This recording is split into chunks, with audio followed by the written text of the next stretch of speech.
ಮೆರವಣಿಗೆ ಆಗಲೇ chief minister district minister ಎಲ್ಲ ನಾನು ಊರಲ್ಲಿಲ್ಲ, ನನಗೆ ಫುಲ್ ಮಾಹಿತಿ ಇಲ್ಲ ನನಗೆ.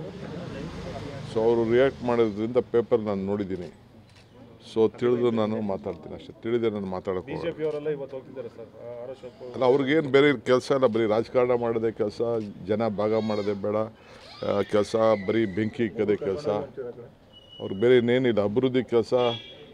ನಾನು ಆವತ್ತು ಹೇಳಿದ್ದೇನಲ್ಲ, ದೆಹಲಿಗೆ ಹೋಗಲಿ, ದುಡ್ಡು ತೊಗೊಬರಲಿ, ನರೇಗಾ ದುಡ್ಡು ಕೊಡಿಸ್ಲಿ, ಟ್ಯಾಕ್ಸ್ ದುಡ್ಡು ಕೊಡಿಸ್ಲಿ, ಕಾವೇರಿ ವಾಟರ್ಗೆ ಇದಕ್ಕೆ ಮೇಕೆದಾಟು ಪರ್ಮಿಷನ್ ಕೊಡಿಸ್ಲಿ, ಮಾದಾಯಿ ಪರ್ಮಿಷನ್ ಕೊಡಿಸ್ಲಿ ಅಂತ ಹೇಳ್ತಾ ಇದ್ದೀನಿ. ಫಸ್ಟ್ ಆ ಕೆಲಸ ಮಾಡಲಿ. ಕಲ್ಲು ಹೊಡೆಸಿರೋದೇ ಕಾಂಗ್ರೆಸ್ ಕಡೆಯಿಂದ.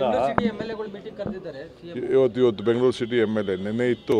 ನಾನು ಬೇಡ ಮುಂದಕ್ಕೆ ಹಾಕಿ ಅಂತ ಹೇಳಿದ್ದೆ ಅವ್ರಿಗೆ, ಯಾಕೆಂದರೆ ನಾನು ಇದಕ್ಕೆ ಕೊಯಮತ್ತೂರಿಗೆ ಹೋಗ್ತಾ ಇದ್ದೀನಿ ಅಂತ. ಇವತ್ತು ಸಾಯಂಕಾಲ ಕರೆದಿದ್ದೀವಿ. ಆಮೇಲೆ ಕೆಲವು ಇದ್ರದ್ದು ಕೂಡ ನಾನು ನೀರಾವರಿ ಬಗ್ಗೆ ಕೂಡ ಮಾತಾಡಿದ್ದೀನಿ.